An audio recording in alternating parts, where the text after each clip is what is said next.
Assalamualaikum warahmatullahi wabarakatuh.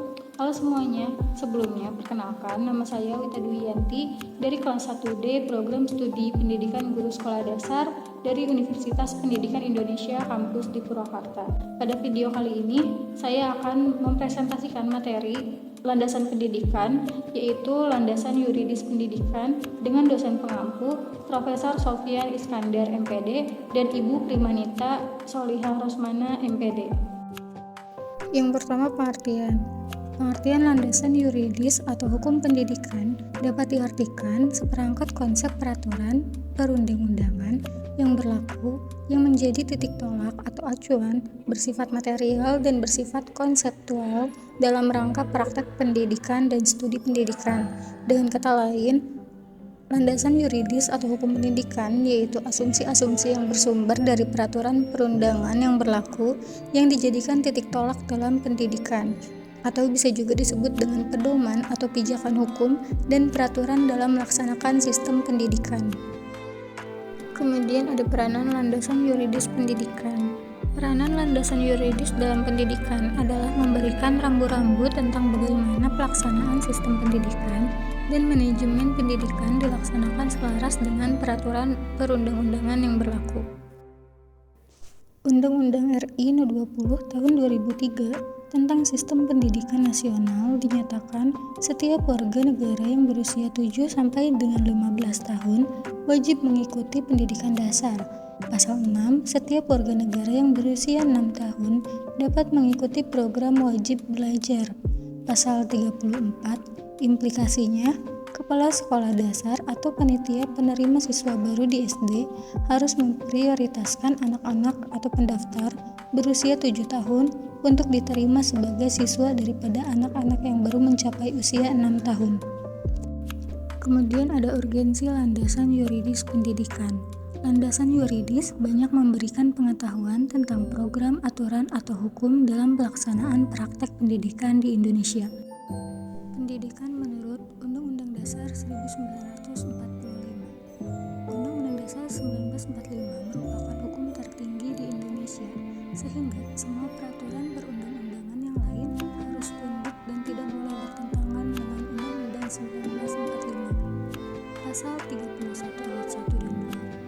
Setiap warga negara berhak mendapat pendidikan dan setiap warga negara wajib mengikuti pendidikan dasar dan pemerintah wajib membiayainya.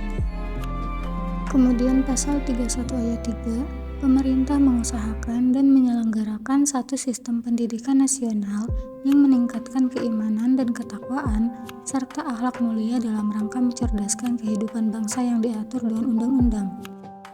Pasal 31 ayat 4, negara memprioritaskan anggaran pendidikan sekurang-kurangnya 20% dari anggaran pendapatan dan belanja negara serta dari anggaran pendapatan dan belanja daerah untuk memenuhi kebutuhan penyelenggaraan pendidikan nasional. Pasal 31 ayat 5, pemerintah memajukan ilmu pengetahuan dan teknologi dengan menjunjung tinggi nilai-nilai agama dan persatuan bangsa untuk memajukan peradaban serta kesejahteraan umat. Undang-Undang RI No. 20 Tahun 2003 tentang Sistem Pendidikan Nasional. Pendidikan adalah usaha sadar dan terencana untuk mewujudkan suasana belajar dan proses pembelajaran agar peserta didik secara aktif mengembangkan potensi dirinya untuk memiliki kekuatan spiritual keagamaan, pengendalian diri, kepribadian, kecerdasan, akhlak mulia, serta keterampilan yang diperlukan dirinya, masyarakat, bangsa, dan negara. Kemudian, Undang-Undang Pendidikan yang membedakan jalur pendidikan dengan jalur pendidikan non formal dan informal tertera pada pasal 13, pasal 27, ayat 2, Undang-Undang Pendidikan mengatakan baik pendidikan non formal maupun informal kalau kelak bisa lulus ujian kesetaraan yang sesuai dengan standar nasional, ijazahnya diakui sama dengan ijazah pendidikan formal. Pasal 15, jalur pendidikan formal terdiri atas pendidikan umum, pendidikan kejuruan, pendidikan khusus, pendidikan keagamaan, pendidikan akademik, dan pendidikan profesional. Kemudian sistem pendidikan nasional. Pasal 1 ayat 3, Sistem pendidikan nasional adalah keseluruhan komponen pendidikan yang saling terkait secara terpadu untuk mencapai tujuan pendidikan nasional. Pasal 2, pendidikan nasional berdasarkan Pancasila dan Undang-Undang Dasar Negara Republik Indonesia tahun 1945. Ketentuan ini implikasinya yaitu bahwa pendidikan nasional harus diarahkan kepada terwujudnya negara kebangsaan, negara kesejahteraan, negara demokrasi yang berdasarkan Pancasila. Pasal ini sebagai landasan yang dijadikan pegangan dalam penyelenggaraan sistem pendidikan nasional. Pasal 3, pendidikan nasional berfungsi mengembangkan kemampuan dan membentuk watak serta peradaban bangsa yang bermartabat dalam rangka mencerdaskan kehidupan bangsa, bertujuan untuk berkembangnya potensi peserta didik agar menjadi manusia yang beriman dan bertakwa kepada Tuhan Yang Maha Esa, berakhlak mulia, sehat, berilmu, cakap, kreatif, mandiri, dan menjadi warga negara yang demokratis serta bertanggung jawab. Ketentuan tentang fungsi dan tujuan pendidikan nasional yang menekankan bahwa berkembangnya kemampuan dan terbentuknya watak serta peradaban bangsa yang bermartabat serta berkembangnya potensi peserta didik menjadi manusia yang utuh. Nah, ini beberapa potensi peserta didik, yaitu beriman dan bertakwa kepada Tuhan Yang Maha Esa, berakhlak mulia, sehat, berilmu, cakap, kreatif, mandiri, demokratis, dan bertanggung jawab. Pasal 3, manusia warga negara Indonesia yang berwatak dan memiliki kemampuan intelektual, emosional, vokasional atau profesional, dan spiritual yang ditandai dengan 9 hal yang ditulis tersebut. Ketercapaiannya akan tergantung dari kemampuan kita mewujudkan pendidikan yang hakikatnya tertulis dalam pasal 1 ayat 1 yang sudah diulas di depan. Dalam bahasa UNESCO, untuk mewujudkan pendidikan yang demikian perlu diterapkan 4 pilar belajar. Yang pertama, learning to know, learning to do, learning to live together, dan learning to be.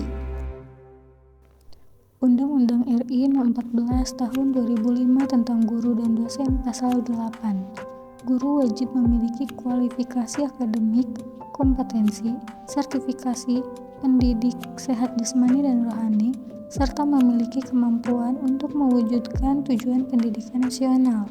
Pasal 10 menyatakan bahwa kompetensi guru mencakup pedagogik, kepribadian, sosial, dan profesional.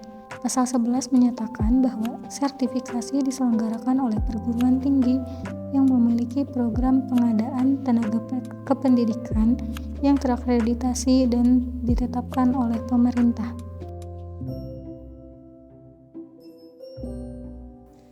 Undang-Undang RI No. 14 Tahun 2005 tentang Guru dan Dosen Pasal 24 menentukan tentang pengangkatan guru.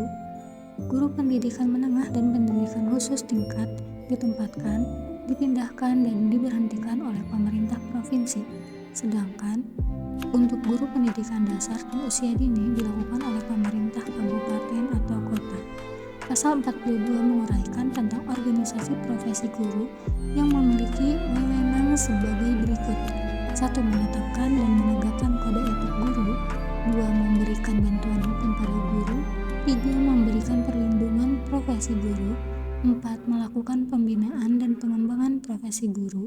5. Memajukan pendidikan nasional. Undang-Undang RI No. 14 Tahun 2005 tentang Guru dan Dosen Pasal 46 menyatakan dosen minimal lulusan magister untuk mengajar di program diploma dan sarjana, dan lulusan program doktor untuk mengajar di pasca sarjana. Pasal 48 menyatakan bahwa persyaratan untuk menduduki jabatan guru besar harus memiliki ijazah doktor. Pasal 49 menyatakan guru besar yang memiliki karya ilmiah dan karya monumental sangat istimewa dalam bidangnya dan diakui secara internasional dapat diangkat menjadi profesor paripurna. PP No. 19 Tahun 2005 tentang Standar Nasional Pendidikan. UU Nomor 20 Tahun 2003 tentang Sistem Pendidikan Nasional. Permendiknas Nomor 22 Tahun 2006 tentang Standar Isi Pendidikan Nasional, dan Permendiknas Nomor 23 Tahun 2006 tentang Standar Kompetensi Lulusan. Kemudian implikasinya, adanya perbedaan yang jelas antara pendidikan akademik dan pendidikan profesional. Pendidikan akademik menyiapkan ahli agar mampu mengembangkan ilmu atau teknik atau seni di bidang masing-masing. Pendidikan profesional bertujuan menyiapkan peserta didik agar ahli dalam menerapkan teori tertentu. Pendidikan profesional tidak cukup hanya menyiapkan ahli dalam menerapkan suatu teori, tetapi juga mempelajari cara membina para tenaga pembantu, mengusahakan alat-alat bekerja, dan lain-lain. Sebagai konsekuensi dari beragamnya bakat dan kemampuan para siswa, serta dibutuhkannya tenaga kerja menengah yang banyak, maka perlu diciptakan berbagai ragam sekolah kejuruan. Kemudian perlu adanya perhatian yang sama antara kognisi, afeksi, dan psikomotor demi tercapainya tujuan pendidikan nasional.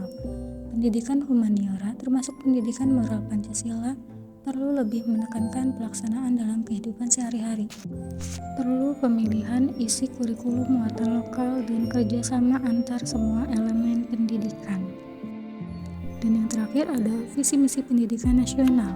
Visi pendidikan nasional yaitu terwujudnya sistem pendidikan sebagai peranata sosial yang kuat dan berwibawa untuk memberdayakan semua warga negara Indonesia berkembang menjadi manusia yang berkualitas sehingga mampu dan proaktif menjawab tantangan zaman yang selalu berubah.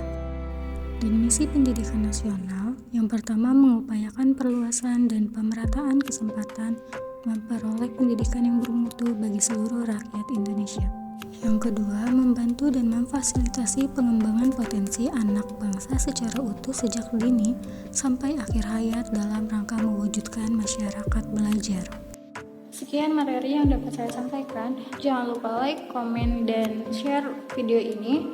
Kurang lebihnya mohon maaf. Wassalamualaikum warahmatullahi wabarakatuh.